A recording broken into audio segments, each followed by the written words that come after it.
असं का केलं तुम्ही? तुमच्याकडनं आम्हाला ही अपेक्षा नव्हती. आता तुमच्या बहिणीकडनं आणि भाचीकडनं तर आम्ही अपेक्षा ठेवू शकत नाही. पण तुमचं काय? तुम्हाला समजायला पाहिजे ना, विधातेच्या नावाला धक्का लागणार नाही याची काळजी घ्यायला पाहिजे होती. मी कृष्णेला सांगितलं. खबरदार! आम्ही कुठलंही कारण ऐकून घेणार नाही. तुमची चूक झाली ते मान्य करा. अहो, उद्या अंतरान रायाची सुपारी फुटणार. त्यांच्या समोर तुम्ही हे असं वागलं तर त्यांनी काय संस्कार घ्यायचे तुमच्याकडनं?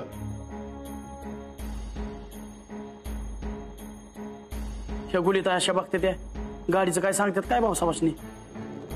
आणि तुम्ही ह्या घरची सून होणार आहात. आणि या घरच्या सुनेचं कर्तव्य म्हणजे या घरातली माणसं जपणं, त्यांना राबवणं नव्हे.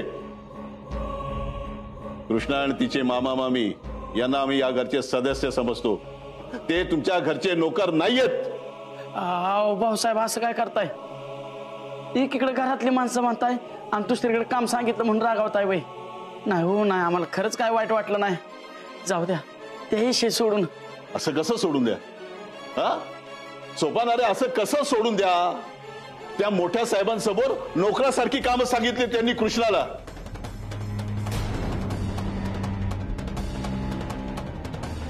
तुम्हाला माहितीये का ते मोठे साहेब कृष्णाला किती मानतात?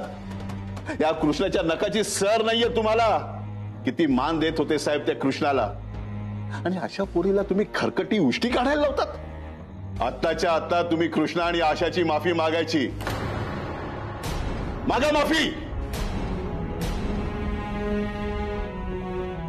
भाऊसाहेब, त्याची काय बी गरज नाही. गरज आहे पोरी. म्हातारी मेल्याचं दुःख नाही, पण काळ सोकवतो. या असल्या लोकांना वेळीच ताळ्यावर आणलं नाही ना तर त्यांची हिंमत वाढते. आणि विधातेंच्या घरात हे सहन केलं जाणार नाही. फार झालं. माफी मागा.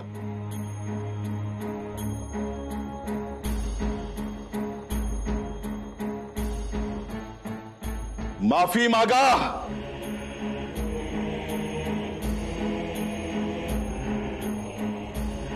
माफ करा. नाही नाही ताईसाहेब, अहो तुम्ही कशा पायी असा हात जोडताय?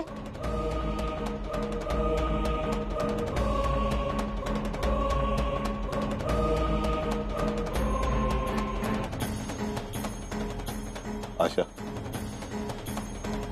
कृष्णा, सोपान, आमच्या घरातल्या लोकांची चूक झाली. त्यांच्यातर्फे आम्ही माफी मागतो. अहो, असं काय करताय भाऊसाहेब? लोकांना जर कळलं की तुम्ही आमच्या पुढे हात जोडल्यात तर लोक जोड्याने मारतील आम्हाला. नका नका, असं माफी मागून आम्हाला लाजू नका. नाही सोपान, चूक झालीये, माफी मागायला पाहिजे. माफ कर.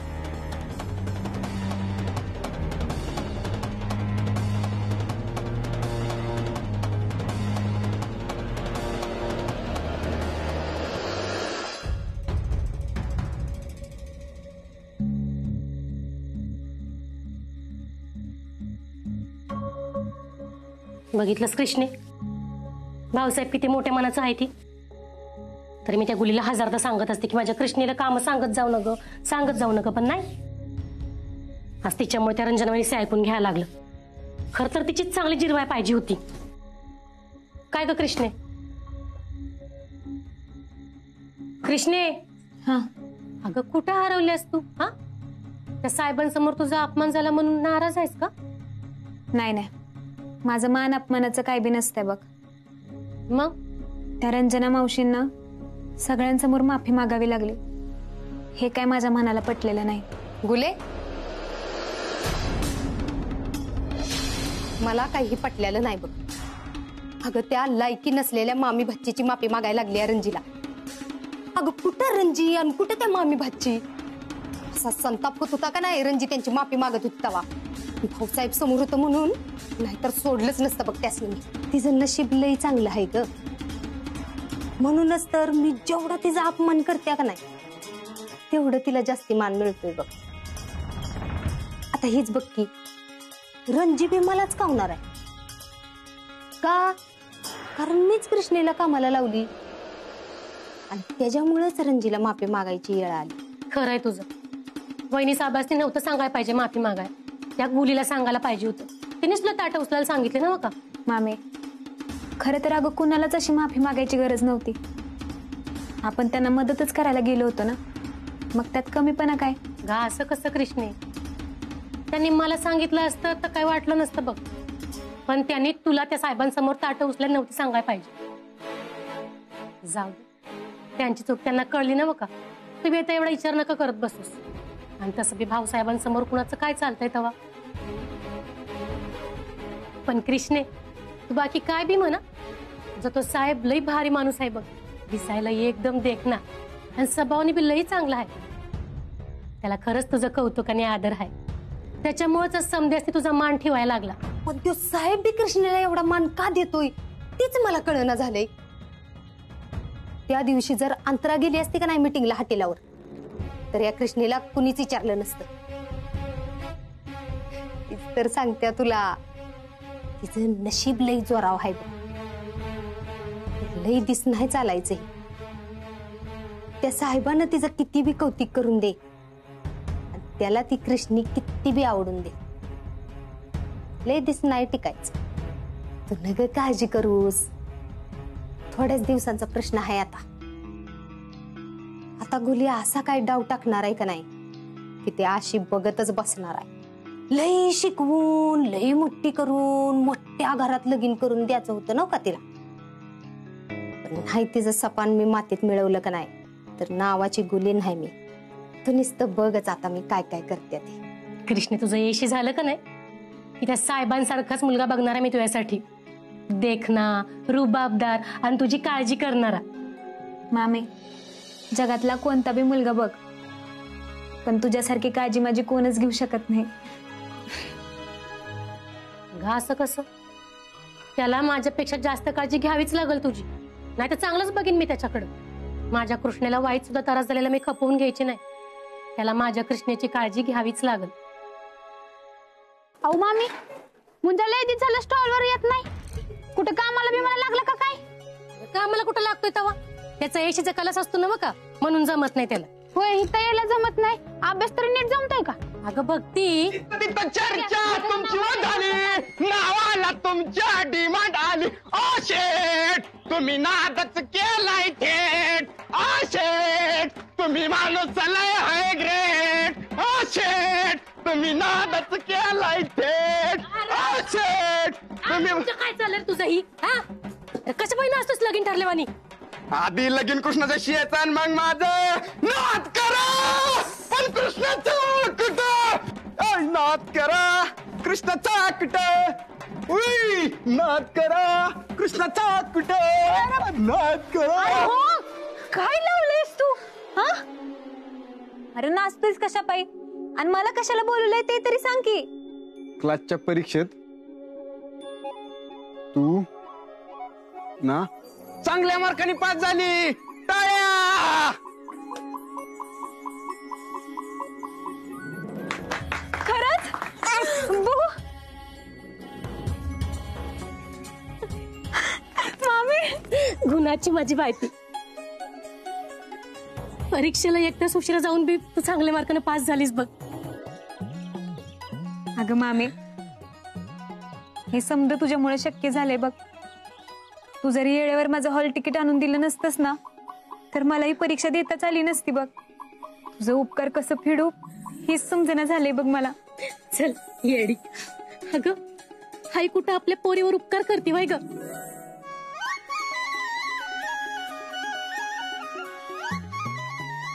अगं माझी लेक आहेस तू.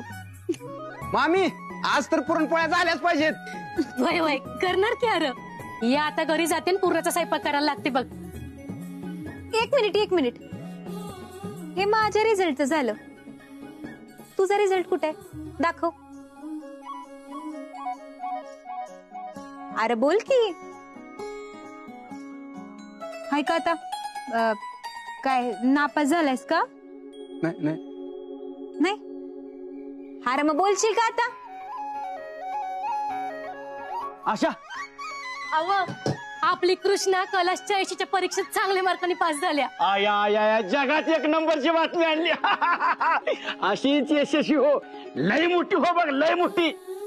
काय पण म्हणा, आता दिवसच लय भारी या. 2-2 चांगल्या बातम्या, 2-2 चांगल्या बातम्या. 2-2? अगं धाकल्या मालकांचं लग्न जमलं, त्यांची सुपारीचा कार्यक्रम आहे.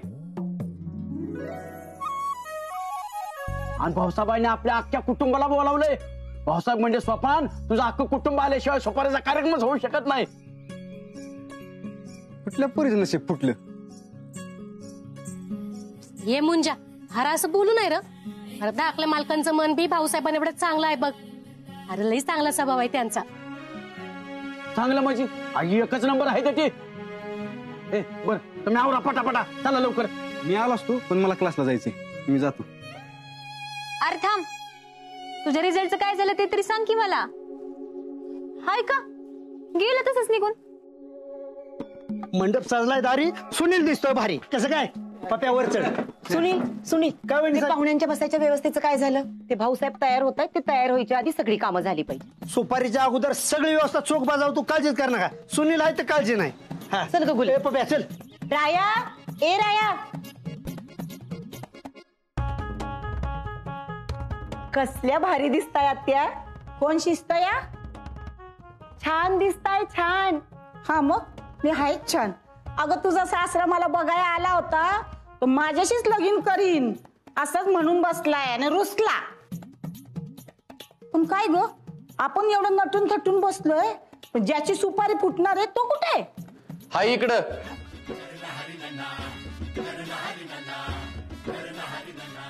कसला रुबाबदार दिसतोय राया.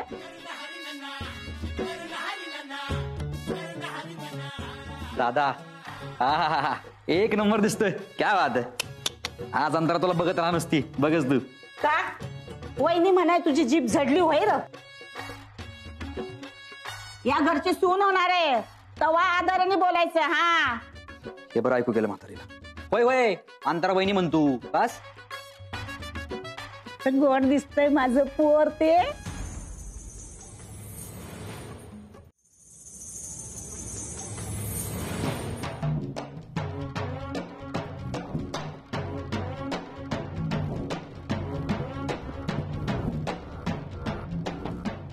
अहो काय म्हणते मी. आता काय आहे? अगं हाच बंगला आहे, इथंच कार्यक्रम आहे सगळा. अहो मला माहिती आहे, पण मी काय सांगते ते नीट ऐका. आधीच आपले खर्चाचे वांदेत, डोक्यावरचं लोन वाढतच चाललंय. त्यामुळं लग्नाची बोलणी करताना मोठ्या मोठ्या बाता मारत बसू नका. जेवढा जमल तेवढा खर्च त्यांच्यावर टाका. डॅड, मी माझी सगळी हौसमौस पूर्ण करणार आहे, आधीच सांगते. होय बेटा. ते तुझं खरं लग्न करताना बघू. आता चल. थांब थांब थांब थांब, मला फोन स्विच ऑफ करू देत, नाहीतर त्या गाडीवाल्याचा आणि कोटवाल्याचा फोन यायचा पैशासाठी. हा चला. नमस्कार नमस्कार. साडी नमस्कार. गुले नमस्कार.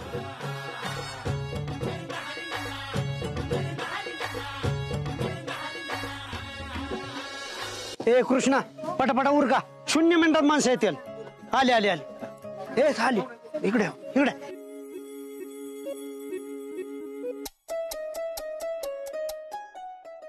तर आज भाऊसाहेबांच्या सूचनेवरून वहिनी साहेबांच्या मार्गदर्शनाखाली सुपारीची सगळी तयारी झालेली आहे. आता लग्नाची पुढची बोलणी करून घ्या. बोलणी काय करायची?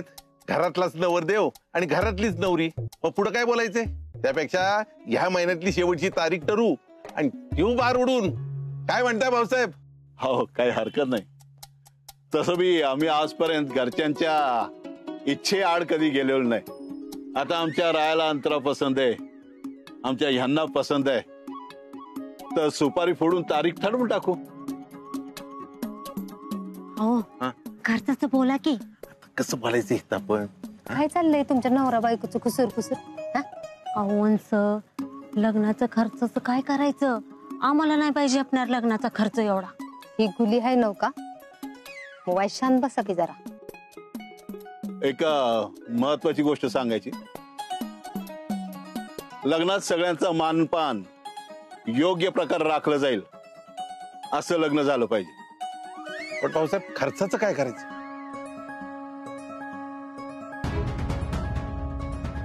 अरे दादा असं काय करतोयस?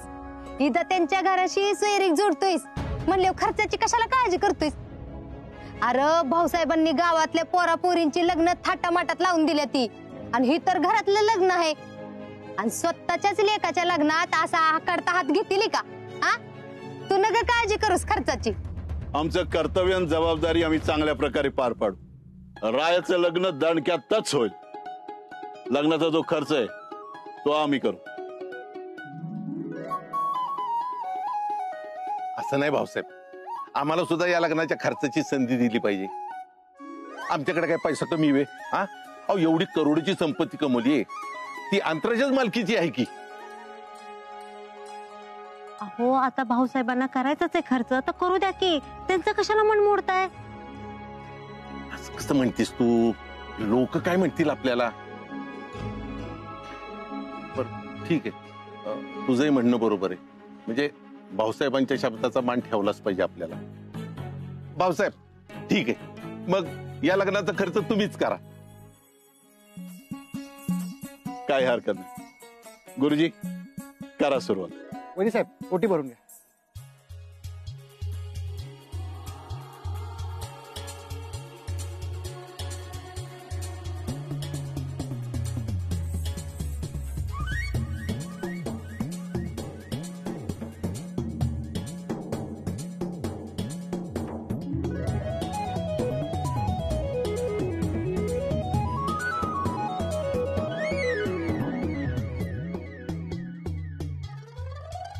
श्री गजानन प्रसन्न भाऊसाहेब विधाते वाईकर यांचे चिरंजीव रायभान आणि प्रदीप बोराटे राहणार खंडाळा यांची कन्या चिसौका अंतरा यांच्या विवाह ठराव संबंधी आपण इथं जमलेला आहोत.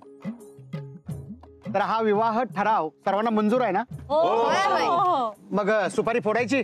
अहो नवरा नवरी खुश आहे, आई बाप खुश आहेत, मग विषय संपला की आपला. द्या का?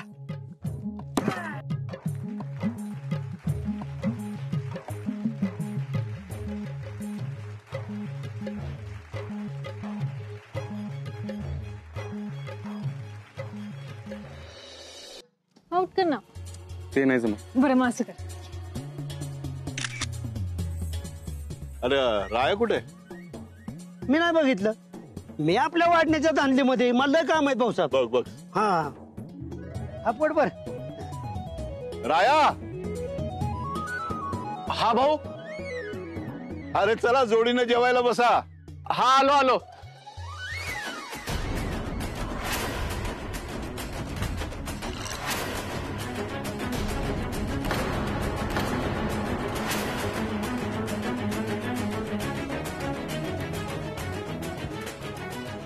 हा काय करताय?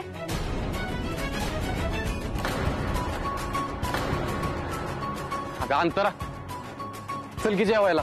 मॉम डॅड कुठे आहेत? आपण सगळे एकत्र बसूया ना. हा मी बोलवतो. अहो दाखलं मालक, आवाज तुमची सुपारी आणि तुम्ही कुठे चाललाय? थांबा थांबा, 2 मिनिटात मी बोलून आणतो ना. चल जेवायला, वाट बघतो सगळी. काय मोठेपणा दाखवायची गरज होती का? अगं मी तसं बोललो नसतो, तर सगळ्या लोकांना वाटलं असतं की माझ्याकडे पैसा नाही म्हणून मी तसं बोललो. आणि भाऊसाहेबांनी जर मनाव घेतलं असतं आणि म्हणले असते कर बाबा खर्च, तर काय केलं असतं सर? नाहीतर काय, तुम्ही सांभाळलात वंश म्हणून सगळं झालं. पण आता सगळं मनासारखं झालंय ना, मग कशाला तुम्ही दोघी वैतागताय माझ्यावर? दादा आत्ताच लय खुश होऊ नगस, अजून आपल्या मनासारखं काहीच झालेलं नाही. हे बघ, ही पहिली पायरी आहे, अजून कळस गाठायचा आहे.